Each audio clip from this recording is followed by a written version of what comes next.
Bismillahirrahmanirrahim. Assalamualaikum warahmatullahi ta'ala wabarakatuh.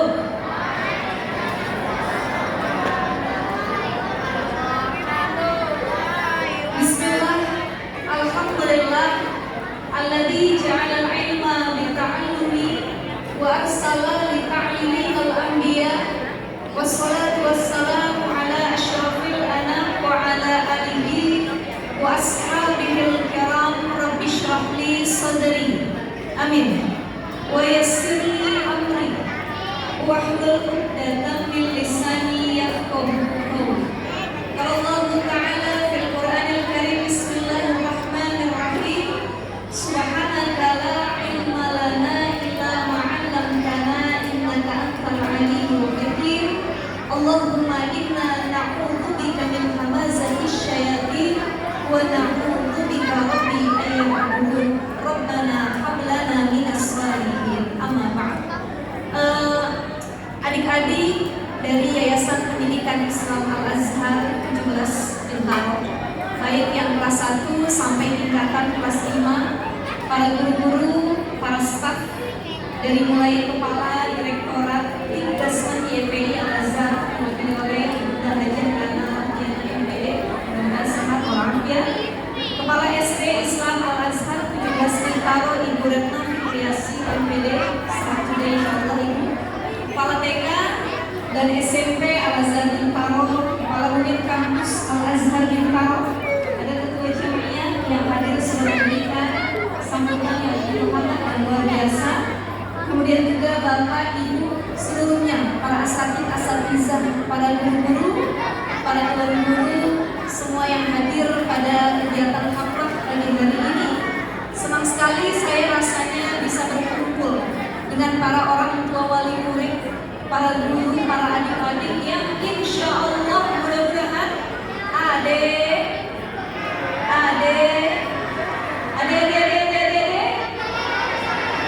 pengen masuk surga semua. Coba yang pengen masuk surga, yang pengen masuk neraka.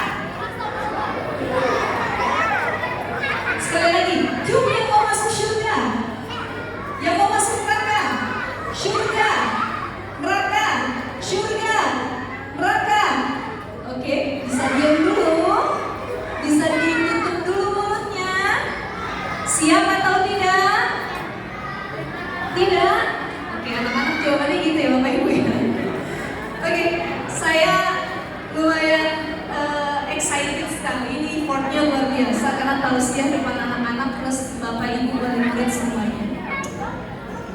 Hari ini kita haflah Quran. Kita memberikan apresiasi setinggi-tingginya kepada anak-anak kita yang insya Allah mereka Bapak Ibu adalah anak-anak terpilih di sisi Allah. Kalau dalam kitab Abwaabul Faraj dikatakan ada beberapa keistimewaan yang diberikan pada para tahfidz Quran, para hafidz dan hafidhah, para penghafal Quran. Mudah-mudahan insya Allah anak-anak kita termasuk dalam golongan tersebut.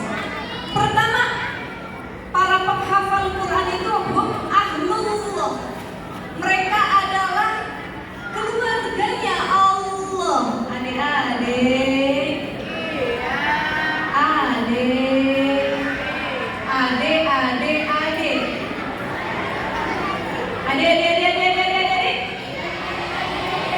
Senang atau tidak kalau disebut keluarganya Allah? Bangga atau tidak? Tidak. Kita semua bangga kalau kita punya gelar ahlullah, keluarga Allah. Maka Bapak Ibu yang anaknya sudah berikhtiar sebaik mungkin untuk menjadi penghafal Quran, berikan apresiasi setinggi-tingginya. Karena berkat hafalan Quran yang mereka miliki, kelak orang tuanya juga akan dipanggil masuk surganya Allah Subhanahu wa ta'ala. Jadi insya Allah kita kumpul bukan hanya di aula Al-Azhar ini saja. Kelak nanti kita semua kumpul di surganya Allah dengan orang tuanya, dengan kakak adiknya, dengan guru-gurunya, semua saling berjumpa. Mari kita ketemu di Al-Azhar ya. Alhamdulillah ketemu lagi sekarang di surganya Allah. Itu impian kita semua. Jadi pertama, keistimewaan orang yang hafal Quran, mereka diakui sebagai keluarganya Allah.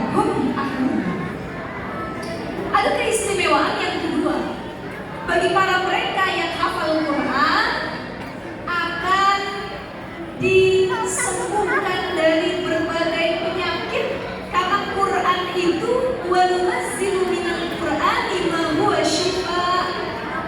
Di sini Allah ucapkan, Allah lantunkan kalam tersebut dengan kata syifa, bukan dawa. Apa arti syifa dengan dawa? Sama-sama obat. Tetapi kalau dawa obat, kalau syifa obat yang menyembuhkan. Kenapa Allah tidak menggunakan kata dawa? Wa nunazzilu minal Qur'ani ma huwa dawa, tapi ma huwa syifa. Sebab ada obat yang namanya obat tapi tidak mampu untuk menyembuhkan. Betul atau tidak? Halo? Bapak Ibu sekalian, ada orang ditanya, kenapa kamu bisa masuk rumah sakit? Kenapa kamu bisa kena penyakit yang sangat hebat, cancer dan lain sebagainya? Ada yang karena terlalu banyak minum obat. Maknanya tidak semua obat bisa menyembuhkan. Tetapi di sini Allah menggunakan kata syifaan, yang maknanya bukan hanya obat, tapi jadi penyembuh buat orang-orang yang baca Al-Quran. Yang ketiga, keistimewaan bagi para penghafal Quran, mereka dijamin kehidupannya oleh Allah Subhanahu wa Ta'ala. Maka tadi, kalau ketua jamiah mengatakan adik-adik, apapun cita-cita yang adik-adik inginkan, halo? Adik-adik pengen jadi apa? Ada yang mau jadi dokter? Jadilah dokter yang hafal Quran. Ada yang mau jadi guru? Jadilah guru yang hafal Quran. Ada yang mau jadi arsitek? Jadilah arsitek yang hafal Quran. Ada yang mau jadi polisi? Jadilah polisi yang hafal Quran. Orang yang hafal Quran hidupnya dijamin oleh Allah Subhanahu wa Ta'ala. Bapak Ibu sekalian, saya punya kawan ya, barokah Al-Quran disebabkan karena Quran yang beliau miliki, hafalan Qurannya. Itu beliau sudah hafal Quran 30 juz, dapat undangan haji dari kerajaan Saudi. Adik-adik pengen berangkat haji? Kalau bisa berangkat hajinya nggak keluar uang sepeser pun, walaupun sekarang lagi booming istilah haji furoda. Oh iya Ustazah, ya haji furoda biayanya kurang lebih 300 sampai 600 juta untuk satu orang. Mungkin insya Allah ibu bapak yang hadir mampu untuk membayar haji tersebut. Tapi lebih mulia lagi kalau haji kita bisa berangkat barokah karena Quran yang kita dulu. Kalau Bapak Ibu sekalian yang dimuliakan Allah Subhanahu wa Ta'ala, kalau kita main handphone, kita menyalakan TV, kita pegang gadget saja, itu ada aturan pakainya, ada petunjuk pemakaiannya. Begitupun dengan hidup, petunjuknya adalah Al-Quranul Karim. Ini saya melihat adik-adik yang hadir, ada yang hafal 10 juz, ada yang hafal 5 juz, ada yang hafal bahkan sudah 13 juz dan lain sebagainya.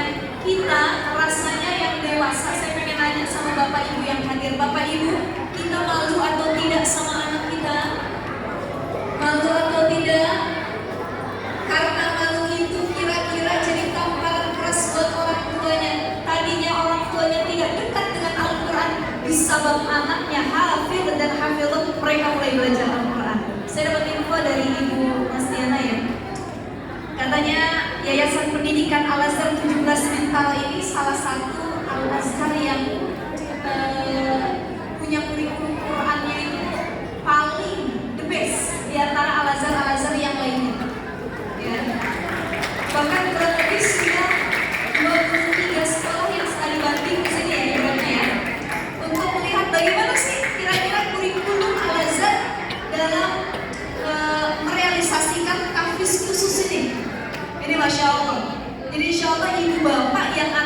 sekolah di sini bukan hanya dapat pelajaran umum, lebih dari itu ilmu agama dan Al-Qur'annya juga diperdalam. Tepuk tangan buat para guru-guru yang sudah mengajarkan Al-Qur'an.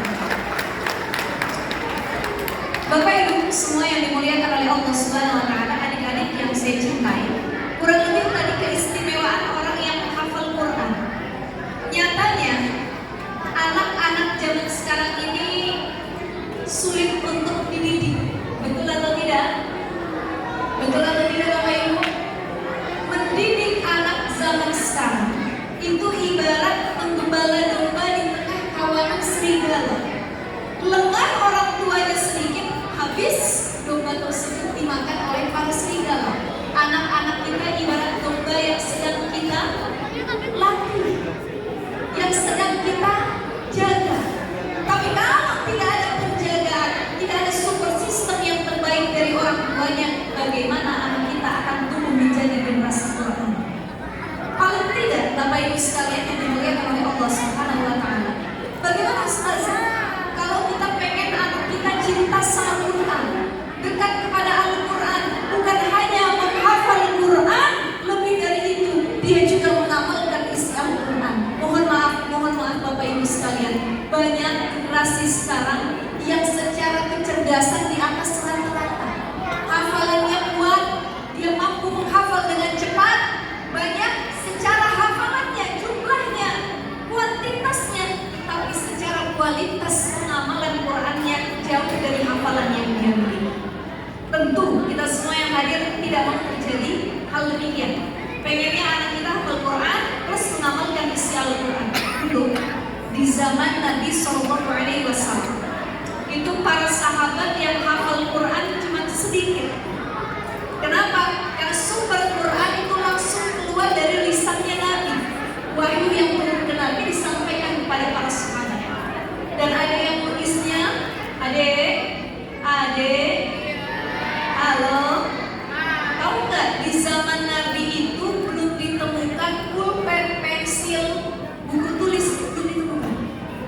Jadi zaman Nabi, adik-adik, kalau ada yang baru dengar ayat Quran dari Nabi, mereka nulisnya di daun. Pernah nggak nulis di daun? Bisa apa nggak?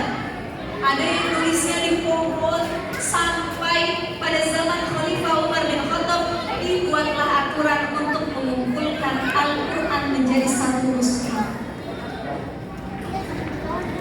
Jadi zaman para sahabat yang hafal Quran sedikit. Setelah zaman sahabat ada zaman tabi'in. Di zaman tabi'in mulai banyak para penghafal Quran bermunculan. Ya, bukan hanya yang hafal belasan juz, tapi mereka hafal 30 juz. Kemudian mereka bangga, para tabi'in ini yang lahir, mereka hafal Quran, mereka bilang sama para sahabat, para sahabat, kalian itu hafalan Qurannya masih jauh sama hati para tabi'in. Kita hafalannya banyak, sedangkan kalian para sahabat masih tertinggal secara kuantitas jumlah.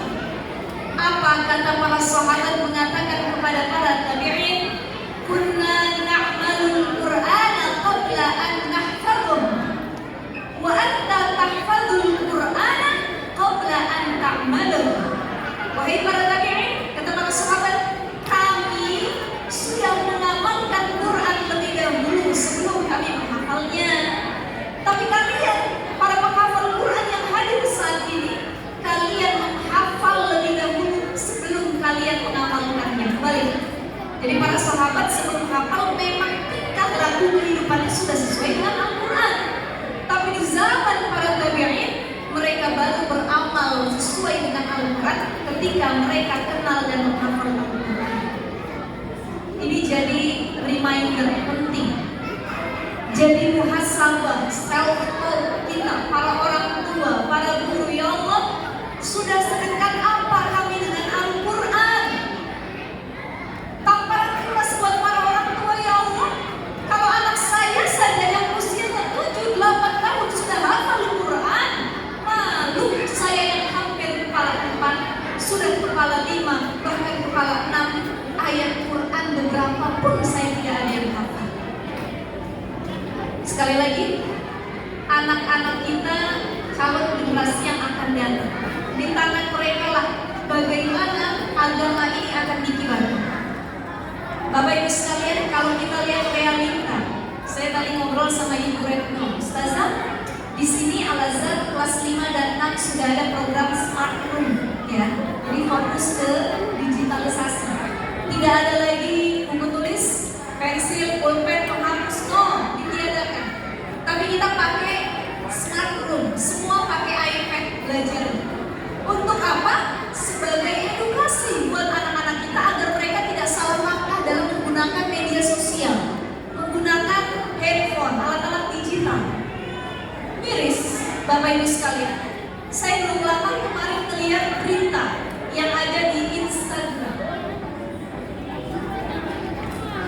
Anak-anak SMP yang notabene usianya baru 10 tahun ke atas itu ditemukan dalam satu rumah kosong sedang berkumpul melakukan maksiat. Mohon maaf, ketika ditemukan di dalamnya itu ada laki-laki kurang lebih 8 orang yang statusnya masih kelas 2 SMP plus masih pakai baju putih biru. Dan di dalamnya juga ditemukan 2 anak perempuan yang menjadi korban dari para laki-laki tersebut.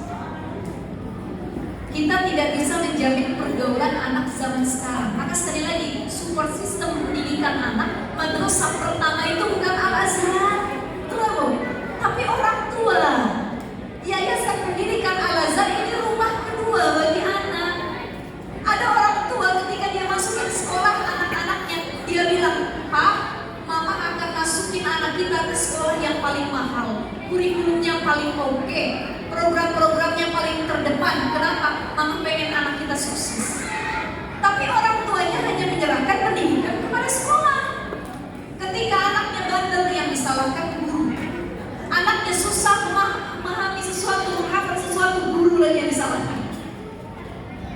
Sekali lagi, jadi reminder, Bapak Ibu sekalian, sekolah pertama bukan sekolah, tetapi al-ummu madrasatul ula wal abu mudiruha. Sekolah pertama adalah seorang ibu dan ayah kepala sekolah. Bapak Ibu sekalian yang dimuliakan oleh Allah Subhanahu wa Ta'ala, maka kiat anak kita jadi generasi yang cerdas, generasi rabbani, generasi yang takut kepada Allah, yang punya khasyah dalam dirinya, yang dia yakin bahwa CCTV Allah itu mantau 24 jam. Salah satunya anak yang tumbuh dari didikan orang tua yang takut kepada Allah. Maka anak sukses dunia akhirat, point of view, poin utamanya karena support system dari kedua orang tua. Saya pengen kita flashback pada kisah Nawarah binti Malik. Bapak Ibu sekalian sudah kenal dengan Nawarah binti Malik? Adik-adik tahu Nawarah binti Malik? Ada yang tahu atau tidak? Nawarah binti Malik itu adalah ibunda dari sahabat Nabi namanya Zaid bin Sabit. Siapa Zaid bin Sabit?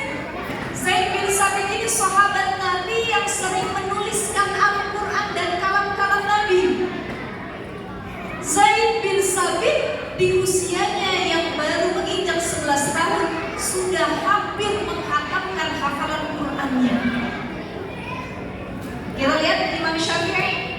Imam Syafi'i itu hafal Quran 30 juz mungkin di usia 7 tahun. Di usia 10 tahun Imam Syafi'i hafal kitab Al-Muwatta karangan Imam Malik.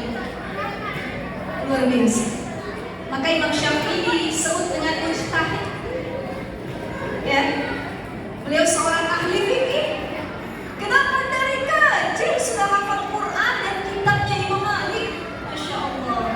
Apa rahasianya nih kalau para orang tua bertanya, Ustazah, Ustaz, apa rahasia satu anak jadi generasi yang solih?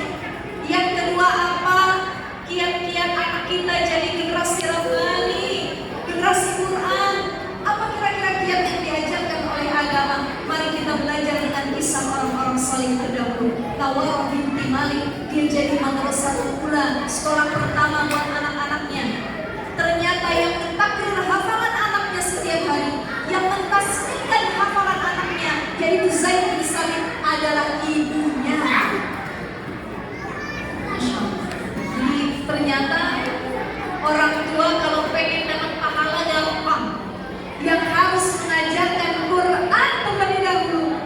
hafal surat Al-Fatihah itu jangan gurunya, tapi ibu bapaknya. Sampai anaknya wafat, pahalanya ngalir sama orang tua. Masya Allah. Bapak ibu sekalian yang dimuliakan oleh Allah Subhanahu wa Ta'ala, itu kisah Nawawi bin Timah. Jadi kalau pengen anak kita solid jadi generasi Quran, satu, orang tuanya harus turun tangan langsung. Yang kedua,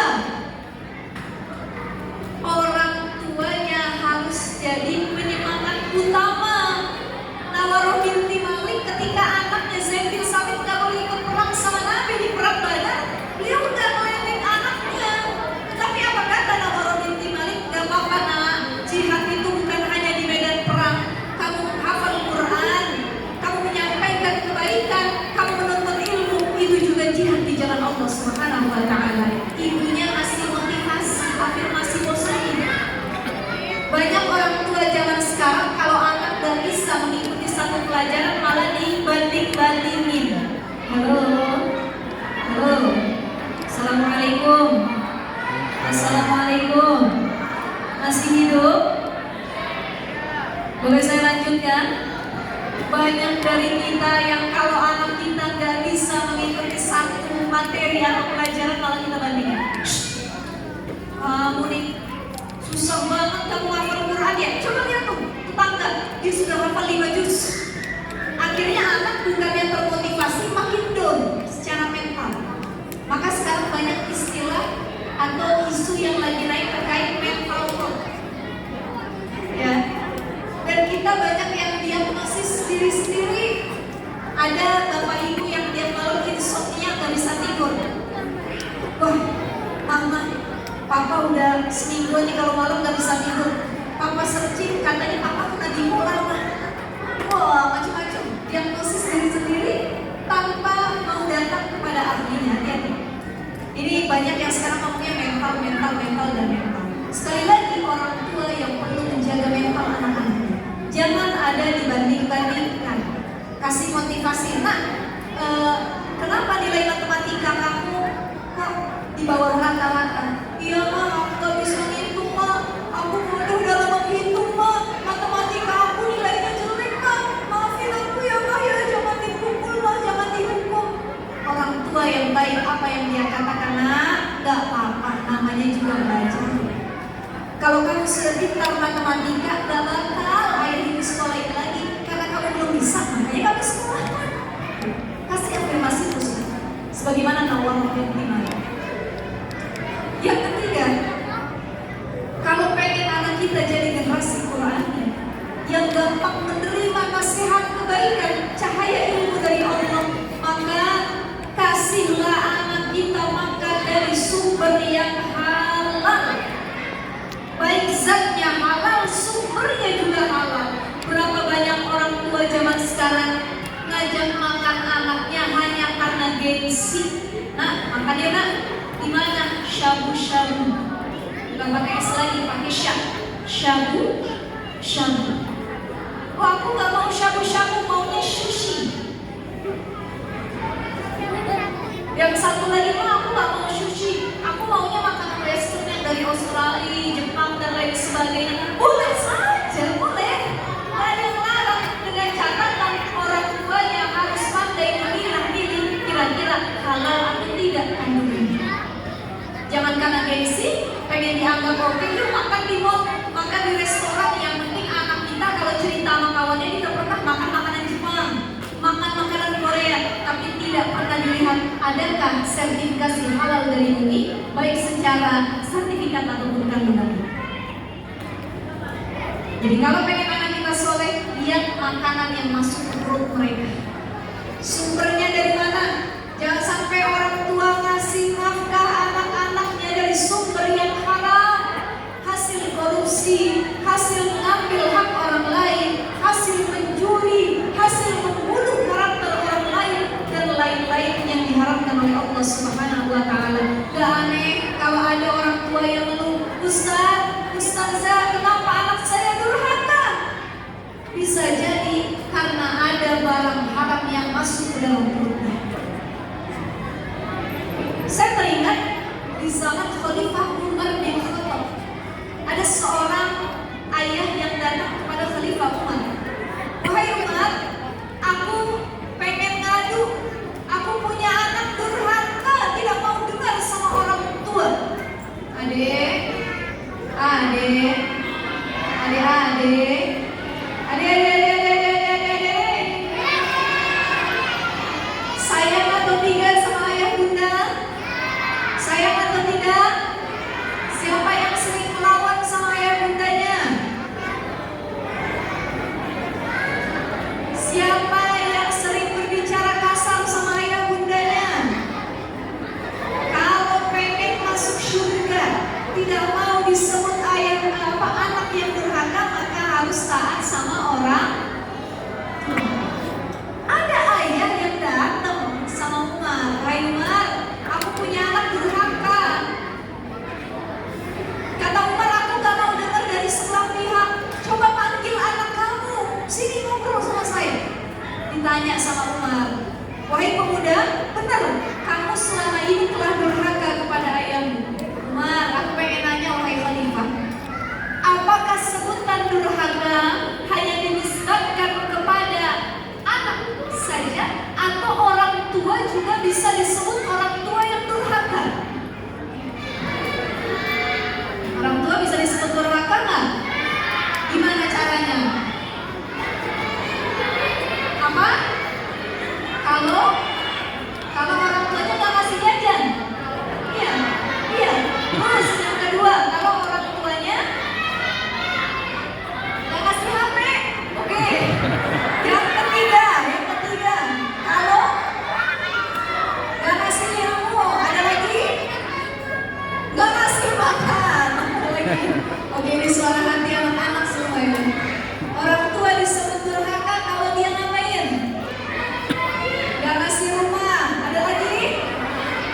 Nggak kasih mobil, apa lagi? Nggak dikasih mainan, ini versi anak-anak. Adek, halo, halo, Hafiz Albin, mana suaranya? Hafiz Albin, Pas, Mungkin, Fasih, Akil, Amin. Mau tahu nggak orang tua yang durhaka modelnya kayak gimana? Kalau anak yang durhaka itu adalah anak yang nggak pernah sholat, dia melawan sama orang tua, ngomongnya kasar. Kalau orang tua bilang nggak boleh main handphone, dia ngambek tetap main handphone. Itu durhaka sama orang tua. Kalau orang tua bilang ngaji, dia nggak mau ngaji. Itu durhaka sama orang tua.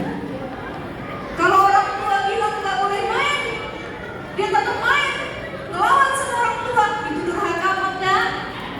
Durhaka. Itu durhaka. Itu anak sama orang tua. Oke, dengar baik-baik bisa. Ada kata Umar bin Khattab, ada 3 ciri orang tua yang durhaka kepada anaknya. 1, ayat taqiya ummahu wa yuhassina ismahu wa yu'allimuhul kitab.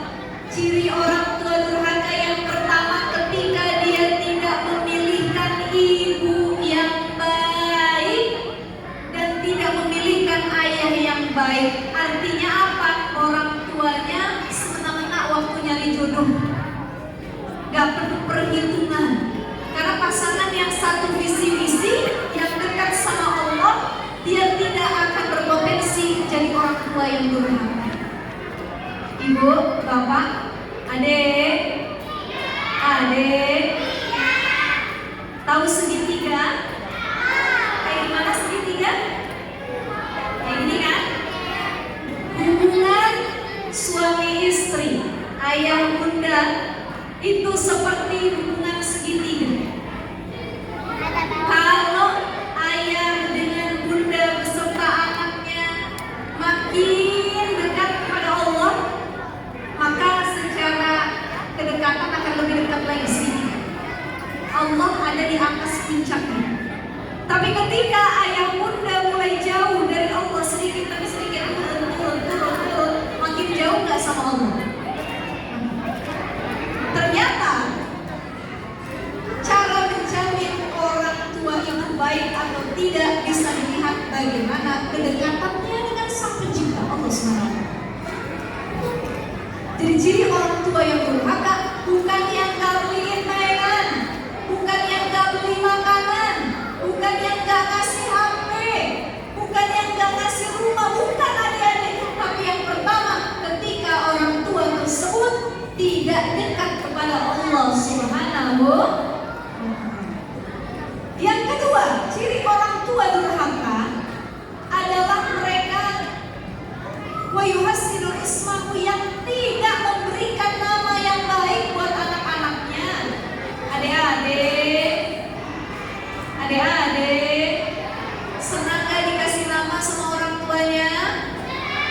Ada yang namanya Muhammad, ada yang namanya Ahmad, ada. Ini semata-mata menjadi doa. Si pemuda ini marah sama orang tuanya, dia bilang gini, wahai Khalifah Umar, aku durhaka, tapi ternyata kedurhakaan aku disebabkan oleh orang tuaku juga yang durhaka. Satu, aku gak dikasih ibu yang baik, ibuku orang Majusi, bukan Muslim, gak dekat sama Allah. Yang kedua, aku dikasih nama yang buruk, namaku Juhlan, artinya kumbang. Jadi ada yang dinamain sama orang tuanya namanya kumbang. Tahu kumbang? Mirip sama kecoa. Kira-kira adik-adik kalau dikasih nama kecoa mau apa enggak? Adik-adik kalau dikasih nama cicak mau apa enggak? Inilah marahnya seorang anak ketika orang tua durhaka disebabkan tidak memberikan nama yang baik. Bapak Ibu, sekitar setahun yang lalu, walillahilham, 2 bulan yang lalu saya habis lahiran anak kedua. Sebelum saya hamil, pas sekali saya mengisi acara tausiah di acara walimatul akikah. Saya tanya sama sohibul bayutnya, sama yang punya acara, ayah bunda, ini kalau boleh tahu yang di akikah namanya siapa? Namanya panjang. Jadi ciri-ciri anak Gen Z atau milenial itu namanya panjang-panjang dan sulit untuk diucapkan. Ternyata anaknya itu namanya agak kejepang-jepangan. Begitu saya menyebutin, saya malah ketawa. Kenapa? Karena anaknya itu namanya Cimori. Biasanya Cimori itu apa? Yogurt ya, minuman ya. Jadi orang tuanya memang suka namain dengan nama tersebut biar agak kejepang-jepang. Hati-hati memilihkan nama buat anak itu harus penuh pertimbangan yang matang, sebab nama menjadi doa. Orang tua zaman dulu namain anak asal-asal banyak.